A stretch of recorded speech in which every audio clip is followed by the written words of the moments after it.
sa isa ka anghel nga si Gabriel, sa isa ka balagita nga Hudeyo nga si Maria.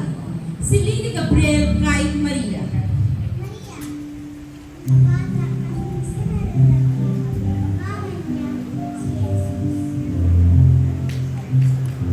Tawgon siya nga anak sa labing mataas na Diyos, kag magahari siya sing wala sa katapusan.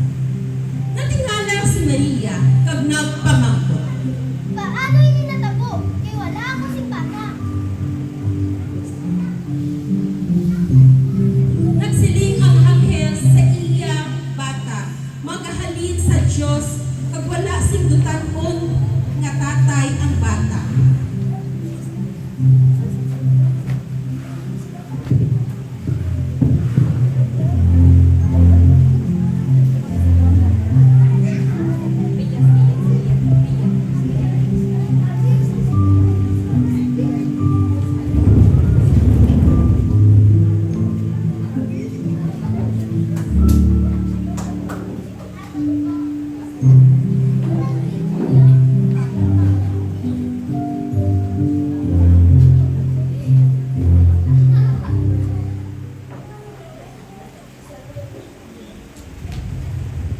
Nagsiling man ang anghel kay Maria, nga ang iya paryente nga si Elizabeth, nagabusong bisan tigulang na siya. Ini isa man ka milagro.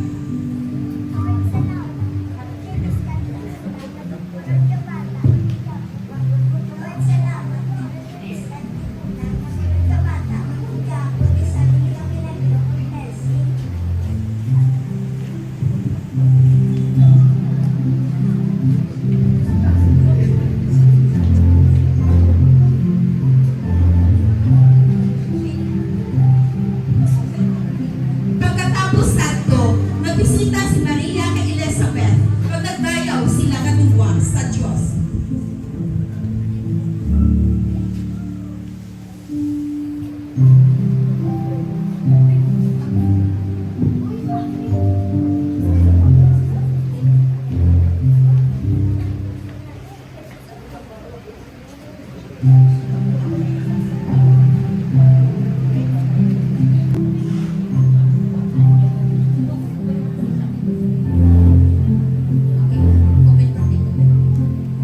Nagsiling ang anghel kay Jose, paagi sa isa ka bangko, nga ang bata ni Maria anak sa Diyos, kay buligan ni Jose si Maria sa pagpadako kay Jesus.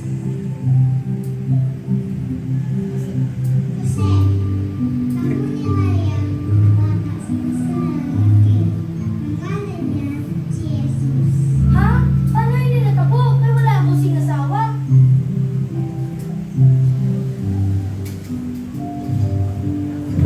Jose sa Diyos, gintuman maniya ang kasugaan sa ila nasyon.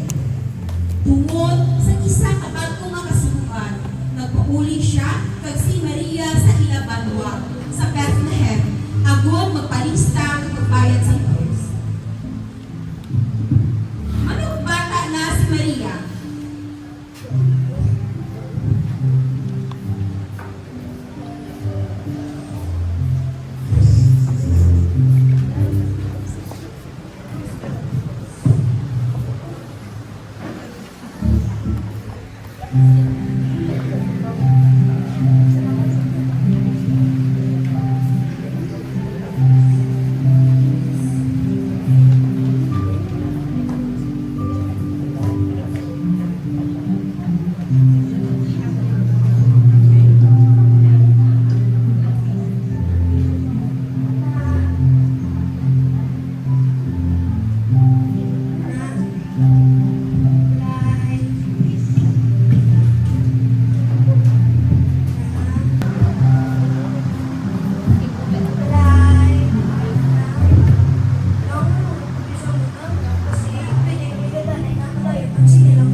Uy,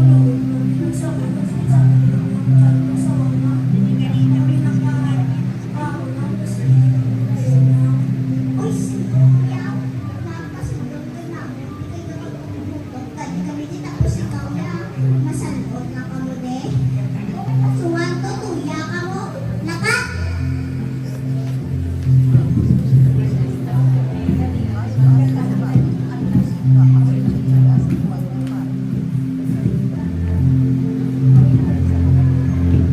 Ulihi, nakakita si Jose sa kamalig para sa sapat. Dito nagtawo ang bata nga si Jesus.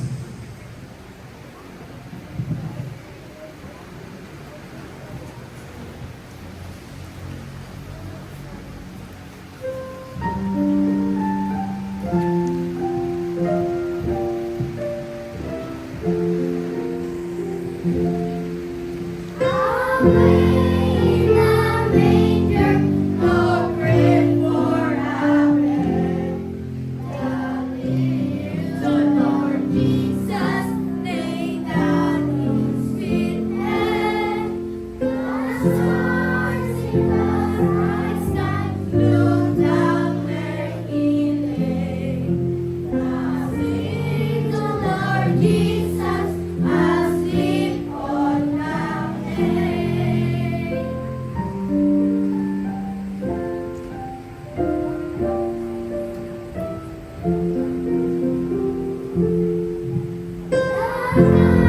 The Lord knowing the baby awakes, but with the Lord Jesus no crying he makes.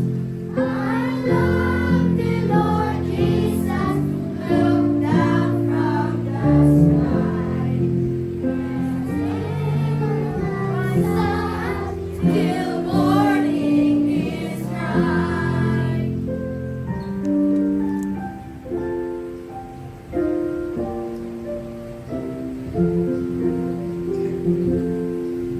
Be near me, Lord Jesus, I ask thee to stay close by me forever, and of thee I pray.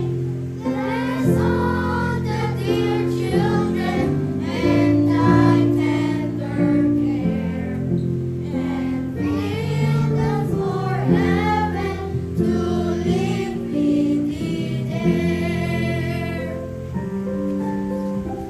Sa mga sapat, dito natawo ang bata nga si Jesus. Gibutang siya sa iya nanay sa pasungan, ang lugar na gibutangan sa pagkaon sa sapat.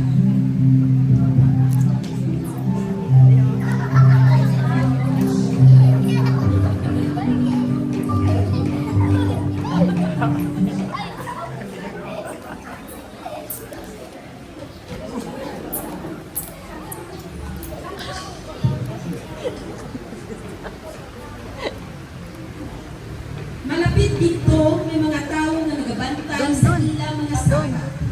Nagpakita ang anghel sa Diyos sa ila, kagipahibalo sa ila, ang matahong nga balita.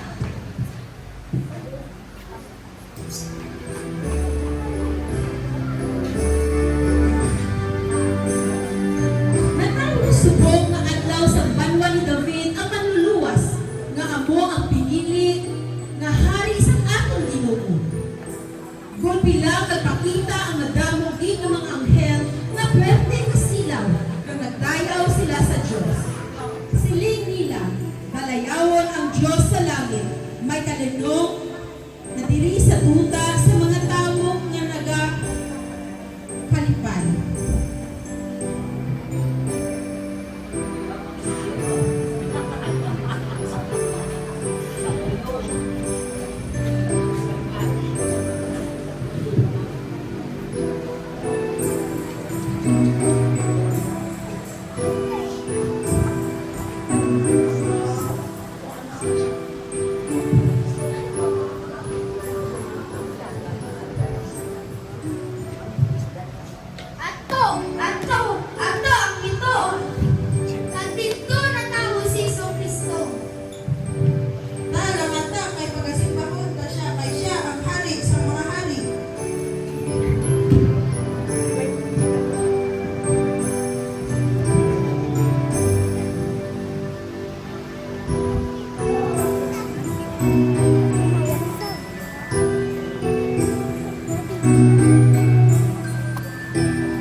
Sa diin na bata si Jesucristo. Ang balnila siya ang kamanon, pero wala sila kabalo. Ako dito ang kamanon. Ginasimba nila siya, pero ako lang diri dapat ang ginasimba. Diin siya gimbata kay pagabatyon ko siya. Nakabati si Haring Herod, parte sa maalam ng mga tao. Nagtublag siya, galing na pamangkot siya, kutingin makita si Jesus. Kay gusto niya man kuno simbahon si Jesus. Pero, kapatungod, gusto niya patyon si Jesus. Hindiyahan sa bituon ang maalam ng mga tao sa husto nga balay, nga ginaistaran ni Maria kag Jose, kaupod sa bata. Pagkakita nila kay Jesus, nagluhod sila sa pagsimba kag naghatag sa malahalon nga regalo sa bulawan kag mahamo. Pero